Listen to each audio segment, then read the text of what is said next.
नमस्कार दोस्तों। जस्टिस यशवंत वर्मा साहब के घर पर आग लगने और उसके बाद नकदी बरामद होने से संबंधित खबरों से देश जहां एक तरफ चौंका हुआ है, तो वहीं आम नागरिक आहत है।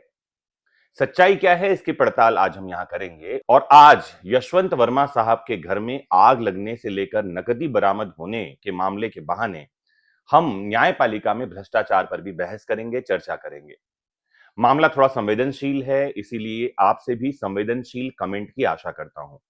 आप जुड़े इस लेक्चर से लास्ट तक, समझें न्यायपालिका में भ्रष्टाचार के क्या मामले इतिहास में दर्ज हुए हैं, वर्तमान मामला क्या है, सुप्रीम कोर्ट का क्या कहना है, कॉलेजियम सिस्टम कैसे काम कर रही है और भ्रष्टाचार से निवारण यानी इससे मुक्त होने के लिए क्या रास्ते हैं, क्या सुझाव हैं।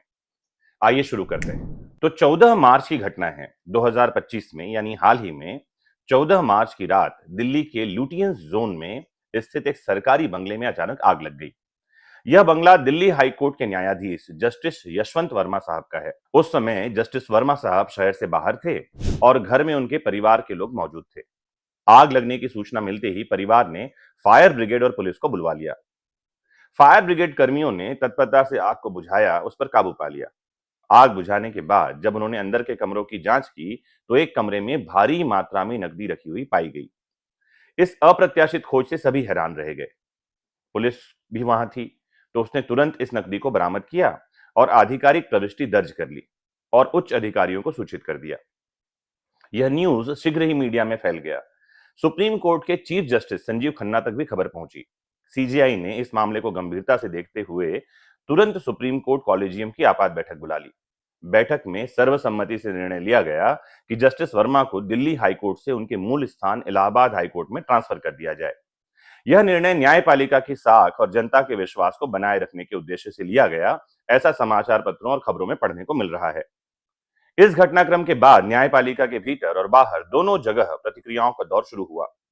कुछ कानून विशेषज्ञों ने कहा कि केवल स्थानांतरण अपर्याप्त है, जस्टिस वर्मा के खिलाफ पर्याप्त जांच होनी चाहिए। कुछ ने तो महाभियोग तक की मांग कर दी। उनका तर्क ये था कि ऐसी घटनाएं न्यायपालिका की निष्पक्षता और पारदर्शिता पर सवाल खड़े कर देती है, इसलिए कठोर कार्यवाही जरूरी है। दूसरी ओर इलाहाबाद हाईकोर्ट बार एसोसिएशन ने जस्टिस वर्मा की वापसी का विरोध जताया। उन्होंने इसे इलाहाबाद हाईकोर्ट की प्रतिष्ठा के खिलाफ बताते हुए कहा कि यह ट्रांसफर न्यायपालिका की स्वच्छ छवि को धूमिल करने वाला है। इस पूरे प्रकरण में न्यायपालिका में पारदर्शिता, जवाबदेही और नैतिकता पर एक महत्वपूर्ण बहस छिड़ गई है। आगे की जांच और कार्यवाही से शायद स्पष्ट हो कि न्यायपालिका इस चुनौती का सामना कैसे करती है। लेकिन ये जो खबरें मीडिया में चल रही थी, इसके बाद कल यानी 21 मार्च को बहुत कुछ और घटा। दिल्ली फायर सर्विस के प्रमुख अतुल गर्ग ने कल यानी 21 मार्च को स्पष्ट किया कि 14 मार्च की रात जस्टिस वर्मा के आवास पर आग बुझाने के दौरान फायर ब्रिगेड के कर्मचारियों को कोई नकदी मिली ही नहीं। उन्होंने बताया कि आग स्टेशनरी और घरेलू सामान से भरे एक स्टोर में लगी थी, जिसे बुझाने में 15 मिनट का समय लगा।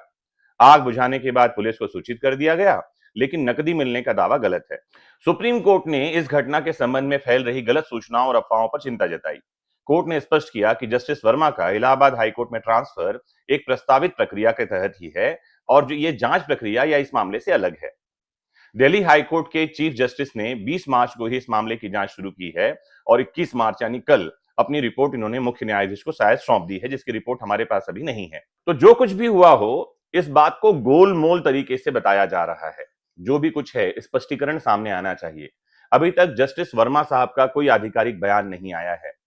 मुझे लगता है कि इस बात को स्पष्ट किया जाना चाहिए कि क्या कुछ घटा, और अगर ये अफवाह है तो ये कहां से फैली, इस बारे में भी विवाद शुरू होनी चाहिए।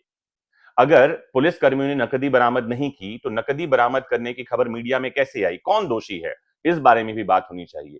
केवल ये कह देना पर्याप्त नहीं होगा कि नहीं, कोई नकदी बरामद नहीं हुई है।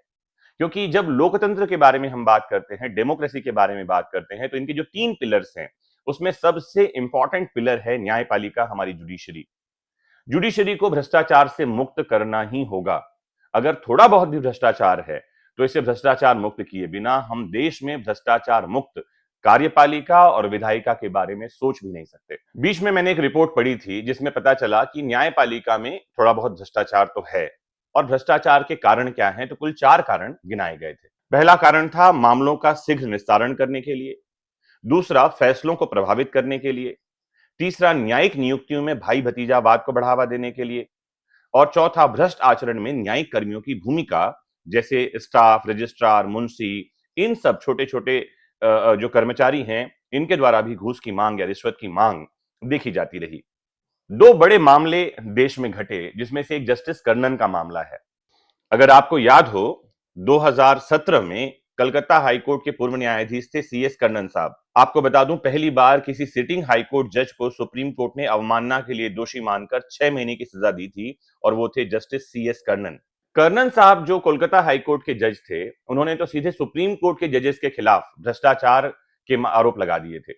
और आपको तो ये भी बता दूं, उन्होंने एक पक्षीय सुनवाई भी अपने कोर्ट में कर ली थी। जस्टिस सीएस कर्णन को जो कुछ भी उन्होंने किया, उसके लिए अवमानना का दोषी पाया गया, और सुप्रीम कोर्ट ने सिटिंग हाईकोर्ट जज के विरुद्ध जजमेंट पास कर दिया, 6 महीने की सजा सुना दी। ये बात है कि इसका एग्जीक्यूशन कभी हुआ नहीं, लेकिन न्यायपालिका के जो मेडल्स हैं, उस पर एक बड़ा धब्बा है ये। भ्रष्टाचार के जो कुछ भी मामले देश में हैं, उनमें सबसे जघन्य मामला न्यायपालिका में भ्रष्टाचार का मामला है। आपको क्या लगता है, न्यायपालिका में भ्रष्टाचार है तो किस सीमा तक है, और उसके उपाय क्या हो सकते हैं? आप जरूर कमेंट बॉक्स में बताइए, और उम्मीद करता हूं कि निष्पक्ष जांच होगी और जो भी कुछ सच है, दूध का दूध और पानी का पानी हमारे सामने आएगा। जुड़े रहना है आपको अपने इस फेवरेट प्लेटफॉर्म वैदिक शिक्षा से, और जानते रहना है इस मामले में क्या कुछ घटा है। मैं आपको इस मामले की अपडेट देता रहूंगा, निष्पक्ष अपडेट देता रहूंगा, टू द पॉइंट अपडेट देता रहूंगा, और आप और हम मिलकर के पड़ताल करते रहेंगे। जानते समझते रहिए देश दुनिया में घटने वाली ऐसी ही घटनाओं को कानून के नजरिए से। जुड़े रहिए आपके अपने फेवरेट प्लेटफॉर्म वैदिक शिक्षा से। नमस्कार, जय हिंद।